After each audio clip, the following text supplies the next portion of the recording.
নমস্কার বন্ধুরা, Bengali moms কিচেনে আপনাদের সবাইকে স্বাগত। তো কেমন আছেন বন্ধুরা? আশা করছি ভালো আছেন, সুস্থ আছেন। তো আজকে আমি বানাতে চলেছি এই বৃষ্টির দিনে সুজির হালুয়া। তো সুজির হালুয়াটা না আজকে আমরা দোকানের মতন বা বাড়ির মতন করবো না, যেমনি পুজোর বাড়িতে হয়, পুজোর প্রসাদে আমরা যে সুজির হালুয়াটা খাই সেই ধরনের বানাবো। তাহলে চলুন কীভাবে বানানো যায় দেখা যাক। আজকে সুজির হালুয়া বানানোর জন্য অবশ্যই আমাদের লাগছে সুজি, চিনি আর এলাচ আর রয়েছে ঘি। তো এইটা ঘিটা অপশনাল, আপনাদের ঘিটা দিলে অন্তত ঠাকুরের ভোগের মতন পায়েসের স্বাদ পাওয়া যায়। তাহলে ঘিটা অবশ্যই একটুখানি ব্যবহার করবেন, আর যাদের ভালো লাগে না তারা করবেন না।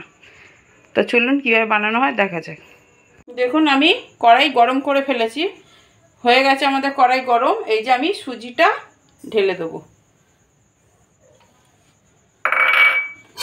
সুজিটা এবার ভালো করে সেঁকে নিতে হবে, লাল লাল করে একটু সেঁকে নেবে। সুজিটা আমাদের দেখুন কালারটা সাদা কালার আছে, একদম হোয়াইট কালার। দেখুন এটা একটুখানি হালকা ব্রাউন কালার করলে দেখতে ভালো লাগে আর খেতেও ভালো লাগে। সুজিটা পুরো সেঁকা হয়ে যায়। তাহলে ভালো করে সুজিটা সেঁকে নিই। দেখুন সুজিটাকে এই যে আস্তে আস্তে আস্তে আস্তে, বেশি জোরে গ্যাস করবেন না, আস্তে আজে সুজিটাকে আমাকে ভালো করে সেঁকতে হবে। দেখুন সুজিটাকে এই যে হালকা আজে ভালো করে সেঁকে নিচ্ছি। এই দেখুন কালারটা বদলাচ্ছে না, আরও কালার বদলে যাবে যখন আমরা ঘি দেবো। সুজিটাকে জোরে আজে ভাজা যাবে না, হালকা আজে ভাজলে পুড়বে না, নালে পুড়ে যাওয়ার ভয় থাকবে। আমাদের কালারটা দেখুন হালকা বাদামি বাদামি হয়ে এসছে। দেখুন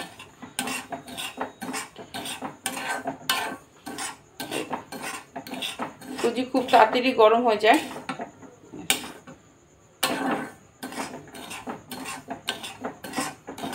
এমনি ভেজে নিতে হবে, আর ভাজতে ভাজতে চটজলদি করতে হবে, নালে তলার সুজি কিন্তু পুড়ে যাবে। এই যে ঘি আমি চামচে করে ঘি দিয়ে দিলাম, এটাকে ভালো করে নাড়িয়ে নেব। এই অবস্থায় ঘিটা দিলে ঘিয়ের সাথে সাথে সুজিটা আবার ভাজা হয়ে যাবে, আর এদিকে আমার ঘি দিয়ে সুজি ভাজা হয়ে যাবে। এদিকে আমার দুধ গরম হচ্ছে, আমি এটা দুধ দিয়ে সুজি করব। ঠিক যেমনি পুজো বাড়িতে সুজিটা আমরা খাই, সেমনি পুজো বাড়ির সুজি স্বাদে আমরা আজকে সুজি বানাচ্ছি। আমরা সুজি বলছি, অনেকে তো সুজির হালুয়া বলে, নন বেঙ্গলিরা তো সুজির হালুয়া বলে এটাকে। তো আপনারা কি বলেন সেটা জানাতে। আমার দুধটা গরম হয়ে গেছে, ওদিকে আমি গ্যাসটা নিভিয়ে দিচ্ছি। দেখুন সুজিটা আমার এই যে ভাজা হয়ে গেছে। ভাজার গন্ধ আসছে আপনাদের কাছে? অবশ্যই কমেন্ট করে জানাবেন।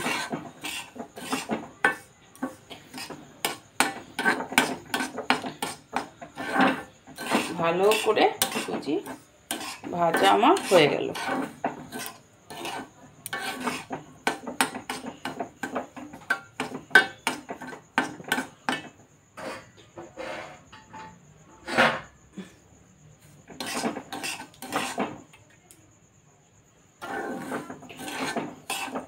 সুজি ভেজে নিলে এটাই যে সুজির একটা কাঁচা কাঁচা গন্ধটা থাকবে না।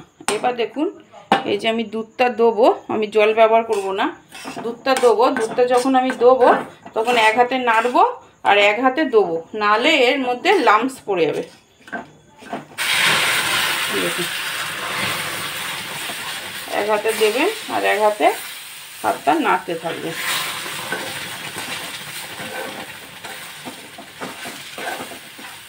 নাহলে সুজির মধ্যে যে গাঁট গাঁট এসে যায়, এর জন্য।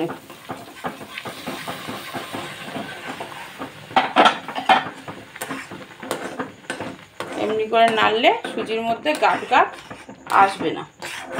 দেখুন একটুও কাটি কাটি হলো না।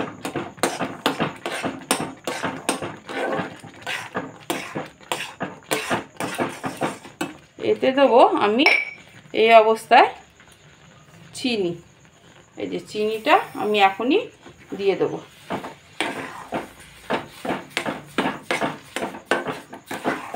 চিনি দিলে চিনিটা যখন মেল্ট হবে তখন কি হবে না, আর একটু জল ভাবটা হবে, তো সুজি ওতেই ভাজা হয়ে যাবে,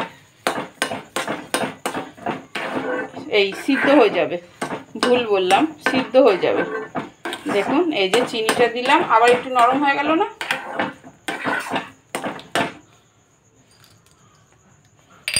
আর দেবো এই যে এলাচ, এলাচটা আমি এখনই দেবো। চাইলে আপনারা দুধের সাথেও দিতে পারেন, যখন দুধ দেবেন তখন এলাচটা দিয়ে দেবেন।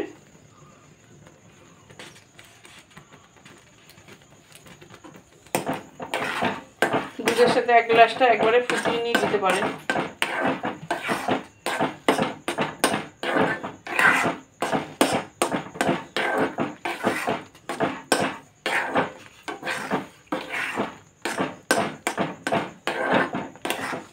দেখুন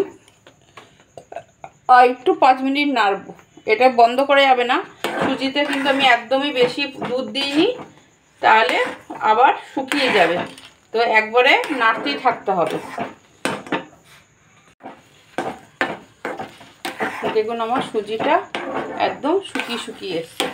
এইভাবে সুজি বানালে ঠিক ঠাকুর বাড়ির যেমনি প্রসাদ দেওয়া হয় ঠাকুরের ভোগের, সেমনি সুজির স্বাদ আসে। তো এইভাবে অবশ্যই বানাবেন।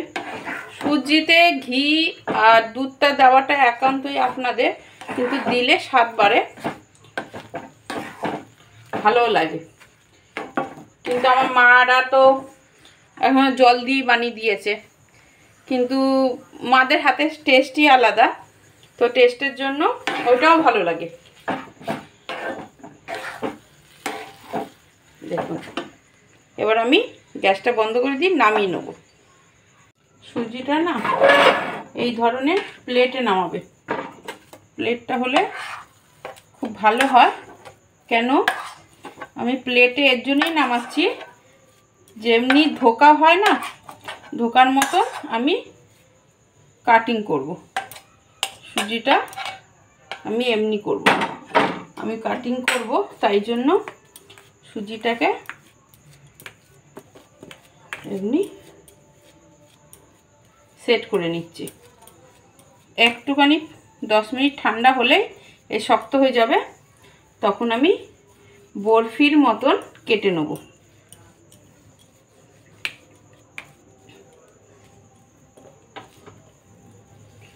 দেখো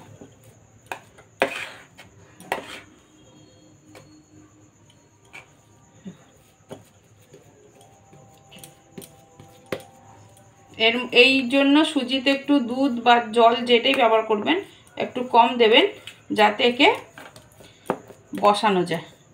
বরফির মতন কেটে দিলে বাচ্চারাও খেতে খুব ভালোবাসে, কেন এর দেখতে সুন্দর হয়ে যায় না, ওই জন্য। 5 মিনিট একে ফ্যানের তলায় আমি ছেড়ে দেবো, তাহলে এমনি ঠান্ডা হয়ে যাবে।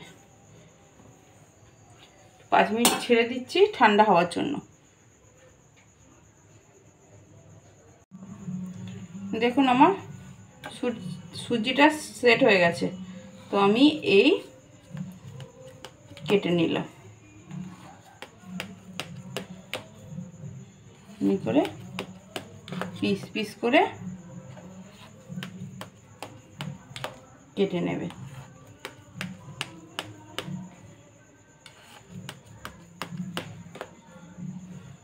কেটে নিলে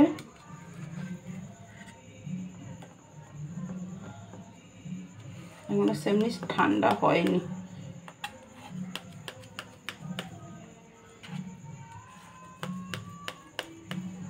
একটু 10 মিনিট ঠান্ডা হতে হবে।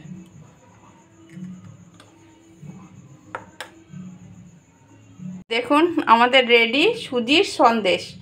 তাহলে বলুন কেমন হয়েছে দেখতে, ভালো লাগছে না? তো আমার মনে হয় রান্নার চেয়ে প্রেজেন্টেশনটা বেশি জরুরি, কেন দেখতে সুন্দর হলে খেতেও ভালো লাগে সেই। তো অবশ্যই বলবেন কেমন হয়েছে, ভালো লাগলে একটা লাইক করে দেবেন। ধন্যবাদ। দেখুন বন্ধুরা আজকে যে আমি সুজির সন্দেশ করেছি তো আমি একটু খেয়ে বলি, অনেকদিন খেয়ে বলিনি, তো আজকে আমি খেয়ে বলছি। আমি সবাইকে বললাম, তো সবাই কেউ ক্যামেরার সামনে আসতে চাইছে না, তো কি করব, আমাকে আমারটাই করে খেতে হবে, তো আমি খেয়ে বলছি। আমার রান্না তো আমি ভালো বলবোই, যদি আমার মেয়ে আর বর বলতো তাহলে আপনারা বুঝতে পারতেন জিনিসটা কতটা ভালো হয়েছে। তো সত্যি ভালো হয়েছে। এই ধরনের বানাবেন যখন পুজোয় ভগবানকে ভোগ লাগাবেন, এমনি করে অবশ্যই বানাবেন। তো এটা খেতে কিন্তু খুব ভালো লাগে, আর দেখতেও কত সুন্দর লাগছে না। তাহলে চলুন, দেখা হচ্ছে নেক্সট ভিডিওতে।